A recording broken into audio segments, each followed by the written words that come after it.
Years had etched their quiet cruelties into the cobblestone alleys of Andalusia, but on that humid July evening in 2015, the air in Seville hung thick with the scent of jasmine and impending ruin. Aubrey Harrington, 22, and heir to a Silicon Valley-spawned fortune her father had transplanted to Spain for tax havens and olive oil whims, stumbled out of the backseat of the family Mercedes, her sequin dress torn at the hem from the wild party she'd fled. The car had fishtailed on the rain-drenched curve outside the finca, her father's sprawling estate on the outskirts of the city, not because of sabotage, but because Aubrey had been too drunk, too desperate to escape the whispers of her latest breakup, and had lunged for the wheel in a haze of tears and tequila. Ellie Reyes gripped the steering wheel until her knuckles blanched, her dark eyes wide in the rearview mirror as Aubrey's accusation exploded like gunfire. Ellie was 30, a single mother scraping by on this job, her days spent ferrying the Harringtons through Seville's labyrinthine streets while her nights blurred into shifts at a tapas bar to feed her 8-year-old son, Mateo. She'd come to Spain from Texas a decade earlier, chasing the ghost of a better life after her own family's farm foreclosed, but the accent that once marked her as an outsider now blended into the multicultural hum of expat enclaves.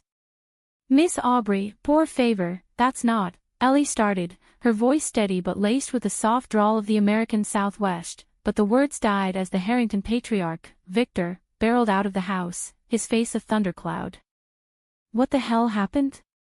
Victor bellowed, his Armani suit rumpled from whatever deal he'd been brokering over brandy. His security detail, 2 burly ex-Marines he'd imported from back home, flanked him, hands itching for action. Aubrey collapsed into her father's arms, sobbing, her blonde-streaked hair matted against his silk shirt. "Dad, she did it on purpose.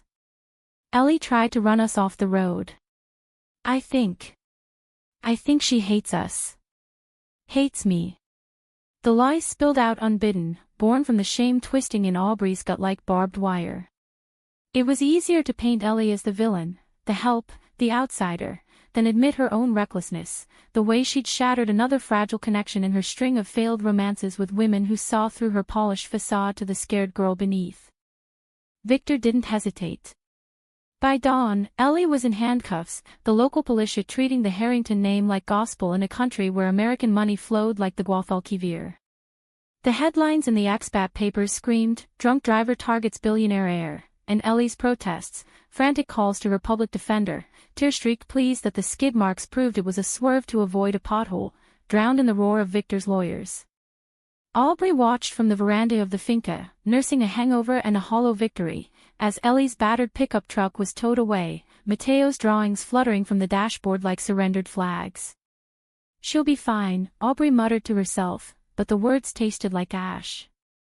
Ellie got 18 months in a women's prison outside Córdoba, her son shuttled to a foster home while she fought from behind bars.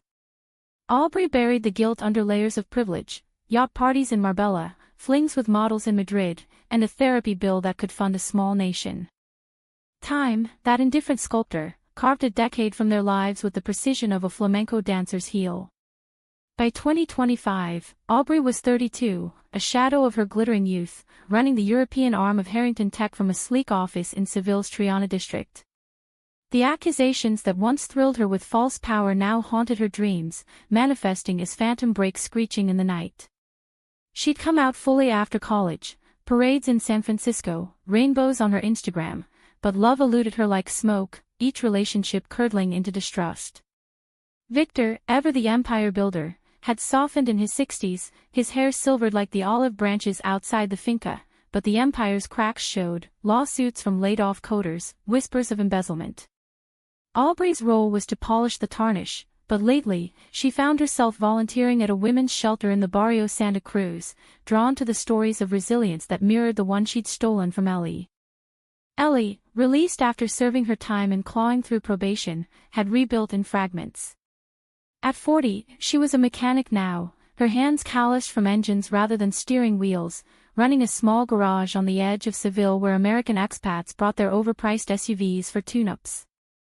Mateo, 18 and lanky with his mother's fierce eyes, was studying engineering at the University of Granada, funded by scholarships Ellie had begged for on her knees.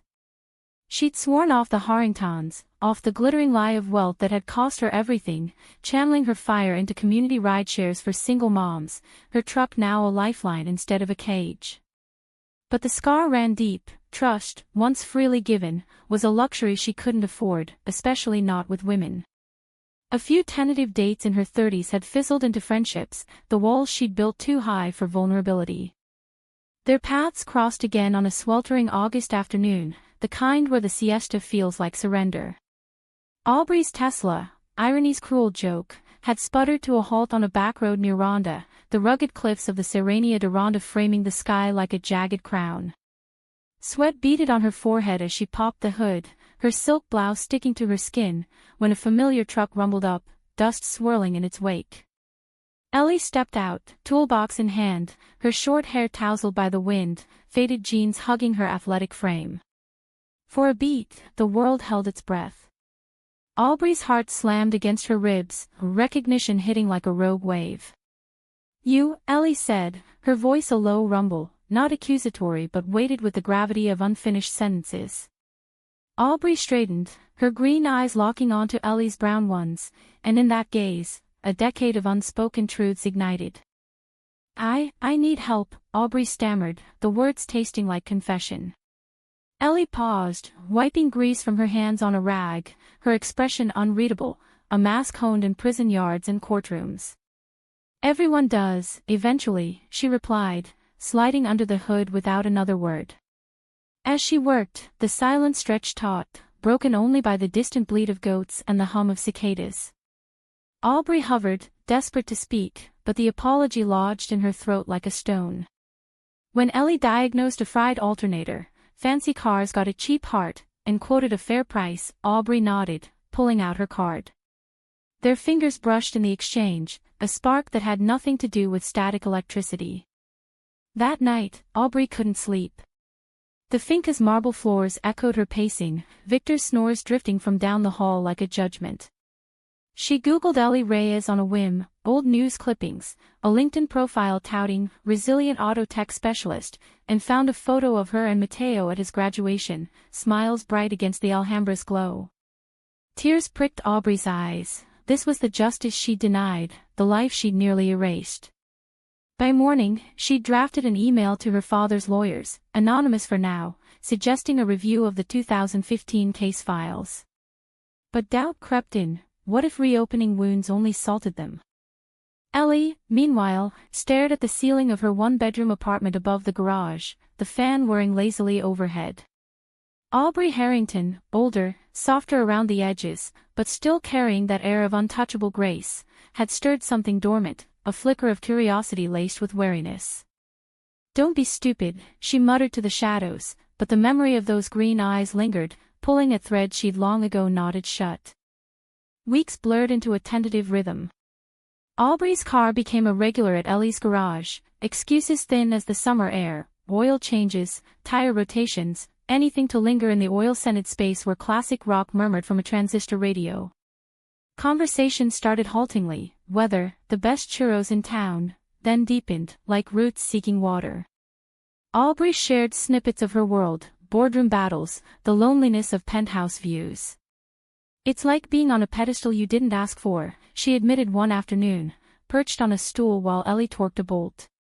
Ellie nodded, wiping sweat from her brow. "Pedestals are just fancy cages." "I know cages." The pull between them grew undeniable, a slow burn fed by stolen glances and accidental touches. Aubrey invited Ellie to a low-key art walk in the Alcazar Gardens, framing it as thanks for the discounted repairs. Ellie arrived in her leather jacket, Mateo in tow, tall, shy, with a quick wit that disarmed Aubrey instantly. Under the Moorish arches, amid the scent of orange blossoms, Ellie and Aubrey wandered, their shoulders brushing as they critiqued abstract canvases. "This one's all chaos," Aubrey said of a swirling red vortex. Ellie smirked, her drawl softening the edges. "Or its rebirth. Depends on where you're standing." Mateo wandered ahead, leaving them in a shadowed alcove. The air thickened, charged with the unsaid. Aubrey's hand found Ellie's, tentative, electric. "I'm sorry," she whispered, the dam finally breaking. For everything. I lied. I was scared, selfish. You didn't deserve. Ellie pulled her hand away, not harshly, but with the weight of years. Sorry doesn't fix a life derailed, Aubrey. But it's a start. They stood there, breaths mingling, the first threads of something fragile weaving between them. As autumn painted the olive groves in golds and rusts, their connection deepened into quiet dates, picnics by the Guadalquivir, where Ellie taught Aubrey to skip stones, late-night drives through the Sierra Nevada foothills, sharing playlists of Lucinda Williams and Adele. Aubrey opened up about her queerness, the rejection from Victor in her teens, the parade of lovers who saw her as a trophy. Ellie confessed her own guarded heart, the prison friendships that bloomed into nothing, the fear that vulnerability was just another lock waiting to click shut. I built walls to keep out the hurt, Ellie said one evening, stars pricking the velvet sky above a vineyard. Aubrey leaned in, her lips brushing Ellie's cheek. Maybe it's time to leave a gate open. But shadows loomed. Victor, sensing Aubrey's distraction, dug into her schedule and uncovered the garage visits. That Reyes woman. The driver, he growled over paella at the finca, his fork clattering against porcelain. Aubrey's blood ran cold. Dad, it's not, he cut her off, eyes narrowing. She's poison, Aubrey. After what she did. Stay away, or I'll make sure her little shop folds. The threat hung like smoke, a reminder of the power that had once crushed Ellie without mercy. Winter descended on Andalusia like a reluctant guest, the Sierras dusted with rare snow while Seville's patios glowed with space heaters and mulled wine. Aubrey and Ellie's world shrank to stolen moments, a cafe in the Jewish quarter where they'd huddle over cortados, fingers interlaced under the table, walks along the riverbank at dusk, where the water mirrored their tentative hopes. Ellie marveled at Aubrey's laugh, unrestrained, like wind chimes in a breeze, and Aubrey found solace in Ellie's steadiness, the way her presence grounded the chaos of boardrooms and betrayals. You're my anchor, Aubrey murmured one chilly night, curled on Ellie's threadbare couch, a fleece blanket draped over them as Mateo studied in his room. Ellie traced Aubrey's jawline with a calloused thumb, her voice husky. And you're the horizon I didn't know I was chasing. Yet the past was a specter that refused exile. Mateo's curiosity sparked first. He'd overheard Ellie's late-night mutterings about old debts, and one evening, as Aubrey helped with dinner, her attempts at tortilla española ending in laughter and charred edges, he cornered her in the tiny kitchen. You knew my mom back in the day, right? Before everything. His eyes, so like Ellie's, held a mix of defiance and plea. Aubrey swallowed hard, setting down the knife. I did. And I hurt her, Mateo. More than I can ever undo. He studied her, then nodded, the weight of forgiveness too heavy for 18 years. Just make it right. She's tough, but even tough breaks. Emboldened, Aubrey escalated her quiet campaign for justice. Under a pseudonym, she leaked case files to a pro bono lawyer specializing in wrongful convictions, the documents she'd pilfered from Victor's study during a family reconciliation dinner. The evidence was damning in hindsight, toxicology reports showing Aubrey's blood alcohol level at twice the limit, skid marks inconsistent with intent, witness statements from partygoers who'd seen her unraveling. The lawyer, a sharp-eyed woman named Sophia from Granada, took the case, her emails to Aubrey crackling with cautious optimism. This could reopen it. But Harrington influence runs deep, expect pushback. The pushback came swift as a haboob. Victor, alerted by a mole in his legal team, confronted Aubrey in the finca's library, the room heavy with leather-bound tomes and the scent of aged scotch. What the hell are you doing, digging up graves? He thundered, slamming a folder of printouts onto the mahogany desk. Aubrey stood her ground, heart pounding like a war drum. It's not a grave, Dad, it's a life you helped bury. I lied, and you let an innocent woman pay for it. His face twisted, not in remorse but rage, the billionaire's mask slipping to reveal the man who'd clawed from Queen's tenements to global tycoon. Innocent. She was driving our car, Aubrey. Loyalty matters. You think the world forgives weakness? The words landed like lashes, echoing the shame Aubrey had internalized since her teens, when Victor had shipped her to conversion therapy camps disguised as summer retreats. But betrayal's blade cut both ways. Unbeknownst to Aubrey, Victor had his own skeletons, audits revealing he'd funneled company funds into offshore accounts to cover gambling debts from high-stakes poker in Monaco. Desperate to protect his legacy, he turned to old allies, a tabloid editor in Madrid who owed him favors, and by week's end, a smear piece hit the stands: Billionaire'S lesbian fling with ex-con, scandal in Seville. Grainy photos of Aubrey and Ellie at the art walk splashed across pages, Matteo's face mercifully blurred but the damage viral.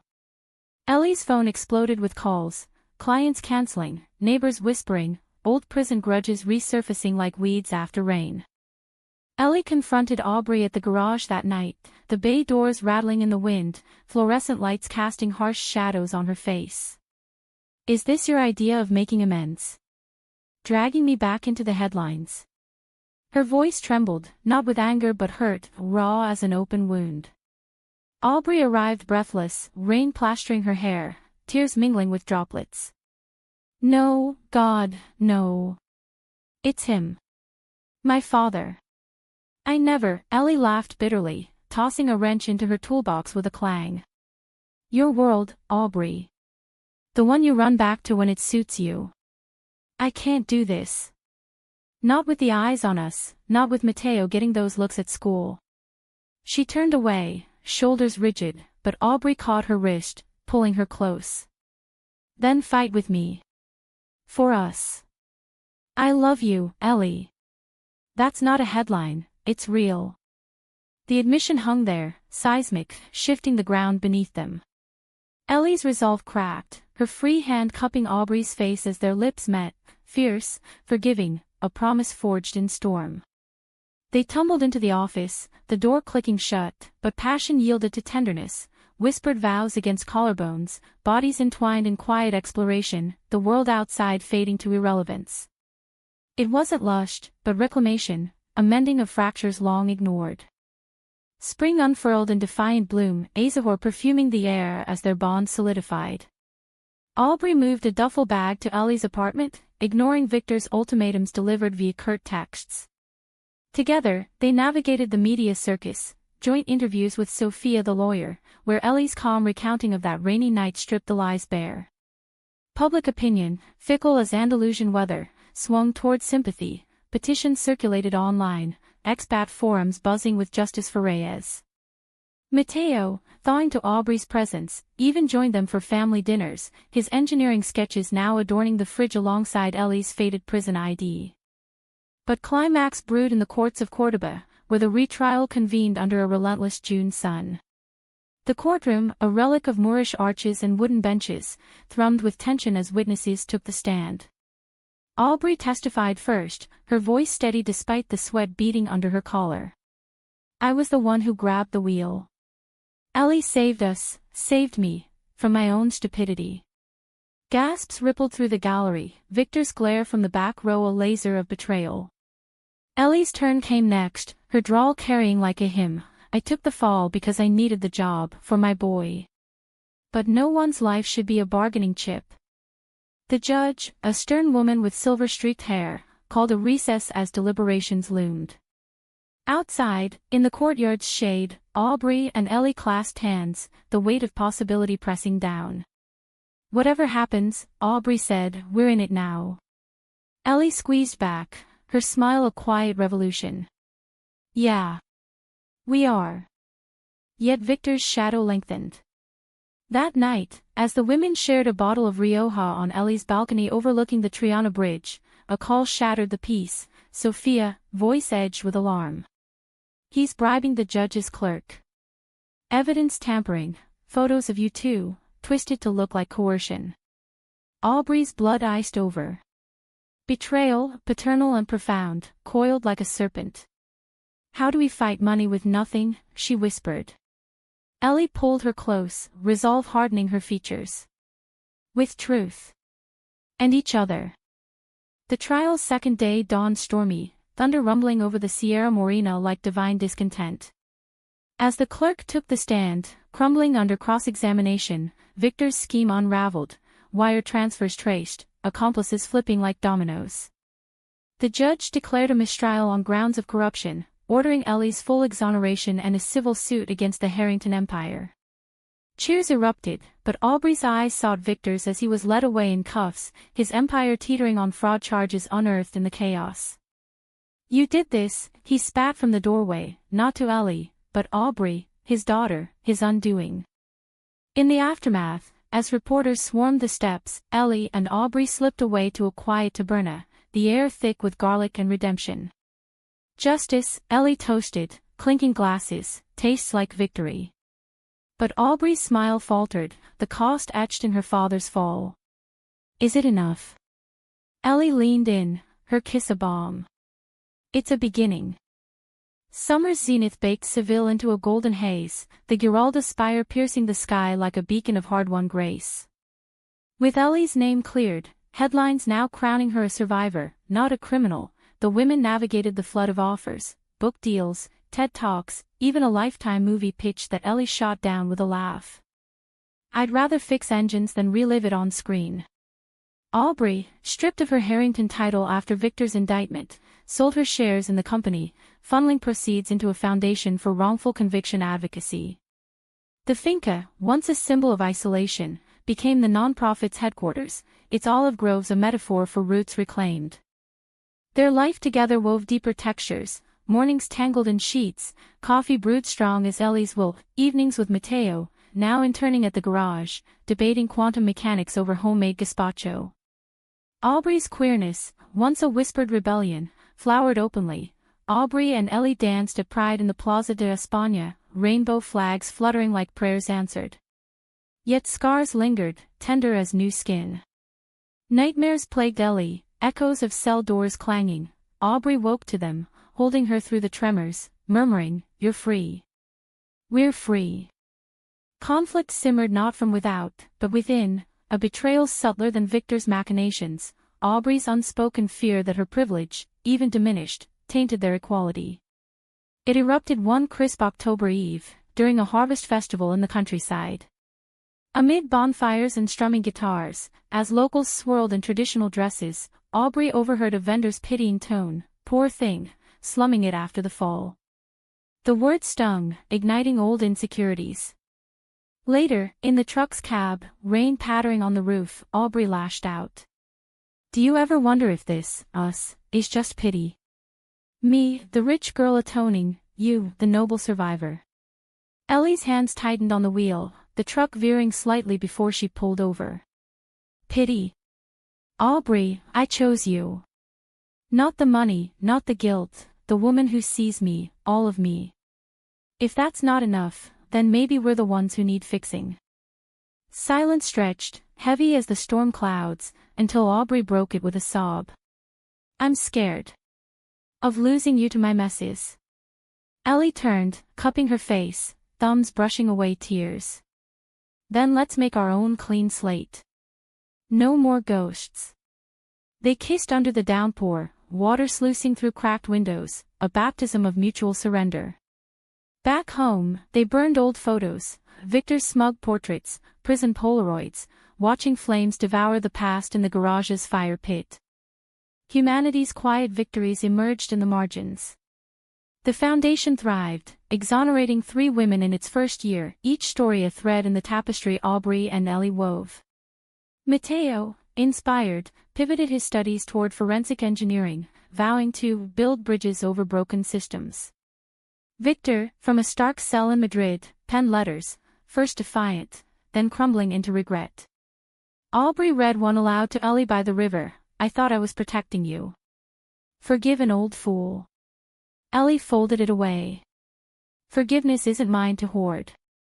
But understanding, that's ours."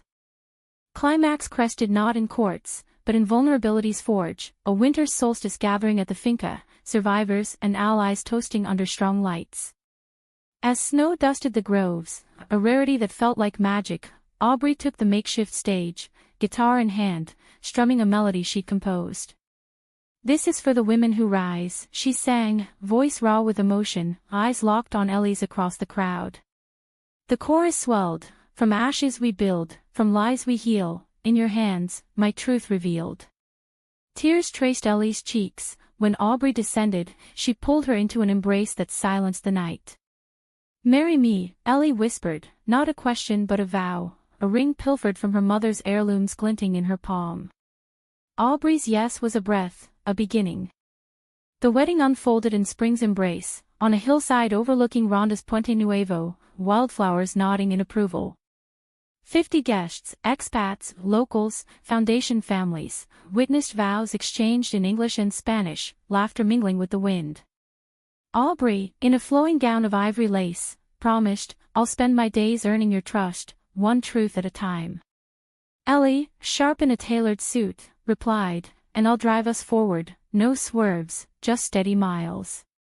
Mateo officiated, his voice cracking with pride, sealing their union with a nod to the stars. Years later, in the soft blur of routine's grace, justice revealed its unexpected face, not vengeance, but love's quiet alchemy. Aubrey and Ellie adopted a daughter from the shelter, a fiery 6-year-old named Luna, her laughter echoing through the Finca's halls.